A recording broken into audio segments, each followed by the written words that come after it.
Hello, good evening. संध्याकाळचे 4:30 वाजून गेलेत आणि मी आत्ता आले विद्या काकू आणि प्रीतमबरोबर सड्यावरती. सड्यावर कशाला दाखवते तुम्हाला. ह्या झाडाला इथे फळं लागलेली दिसत आहेत. ही 2 पिकलेली आहेत, ही हिरवी आहेत आणि इथे भरपूर सारी बघा घोडच आहे अख्खा. ही फळं खाली पिकून पडलेत, ही निवडण्यासाठी आम्ही आलो आहे. तरी कसली फळं ह्या आहेत? सुक्या मेव्यातला महत्त्वाचा घटक चारोळ्या. म्हणजे वेगवेगळ्या खिरींमध्ये आपण ज्या चारोळ्या वापरतो त्याचं झाड आहे हे. चारोळीचं खूप मोठं झाड आहे इथे माझ्या डोक्यावर आणि त्याला प्रचंड फळं लागलेली आहेत आणि ते आता आत्ता हा पिकण्याचा सीझन आहे त्याचा. आणि आता इथे खाली पडलेली आहेत. पक्षी ही पिकलेली फळं खातात. ही फळं आम्ही खातो, खूप छान लागतात, आंबट गोड अशी. आणि त्याच्या आतमध्ये जी बी असते त्या बीच्या आतमध्ये असते चारोळी. तर आता इथे पक्ष्यांनी फळं खाल्ल्यानंतर भरपूर साऱ्या बिया खाली पडलेल्या आहेत. तर त्या बिया आता आम्ही गोळा करून घेणार आणि मग त्या फोडून त्यातल्या आतला चारोळीचा गर बाहेर काढायचा. तर ते करण्यासाठी आम्ही इथे आलो. ही बघा, विचारते तिला आधी कसं खायचं ते. मी काय आहे, मला ते चारणं इथे त्याला चारणं असं म्हणतात आमच्या इकडे आणि आपण चारोळ्या म्हणतो. तर ती चारणा निवडूक जाऊया म्हटलं, चला जाऊया कधी ते. तर आता आम्ही आलो इथे सड्यावर आले मी त्या दोघींबरोबर.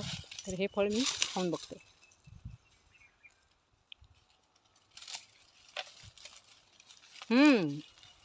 मस्त लागतं. आणि आतली बी आहे ती चारोळी. तर त्या चारोळ्या आम्ही गोळा करतोय. ह्या दोघी पण गोळा करतायत, मी पण गोळा करणार आहे. ही इथे पडलेली दिसत आहेत खाली हिरवी हिरवी. ह्या सगळ्या त्या बिया आहेत ह्या. आणि ह्याच्या आतमध्ये असते चारोळी. आता ह्या पिकलेली फळं ही सगळी पक्ष्यांनी खाऊन ह्या बिया इथे खाली पडून राहिल्यात. आता ह्या नेऊन वाळवायच्या, फोडायच्या. फोडल्या की आतमध्ये मिळेल चारोळी, सुक्या मेव्यातला एक घटक. हा इथे कोकणात मिळतो हे मला सुद्धा माहीत नव्हतं. हे अख्खं झाड ह्या अशा फळांनी भरलेलं आहे आणि अजून पावभाग सुद्धा त्याचा पिकून खाली नाही आला आहे. एवढी सारी फळं आहेत झाडावर. ही सगळी आता ही पुढच्या आता सीझन आहे त्याचा पिकायचा. एकदा पिकायला लागली की ती पटापट पिकतील आणि ह्या सगळी फळं ही झाडावर खाली जमिनीवर येणार आहेत. झाडावरची कवरपर्यंत दिसत आहेत सगळी चारोळ्या आहेत.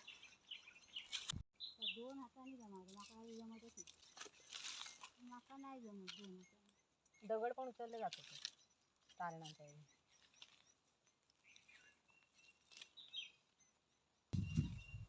दोन आता निवडलं माका सोडूची लागतात. माका दिसत पण नाही.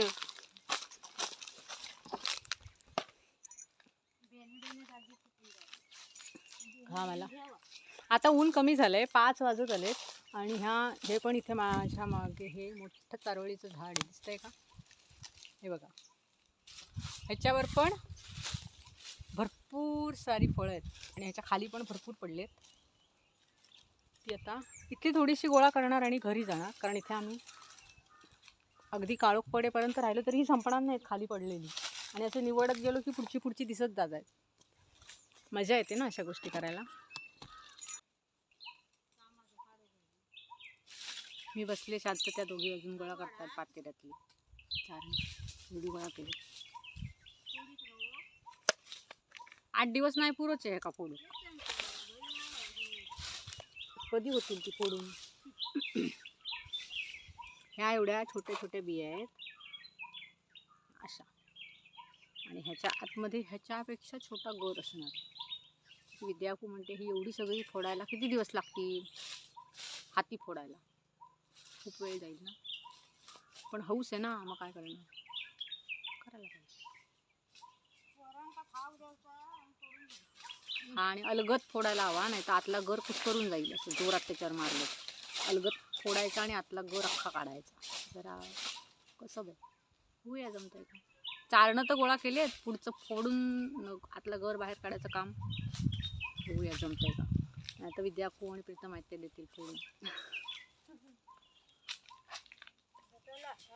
चला, झालं, संपली हौस, भागली.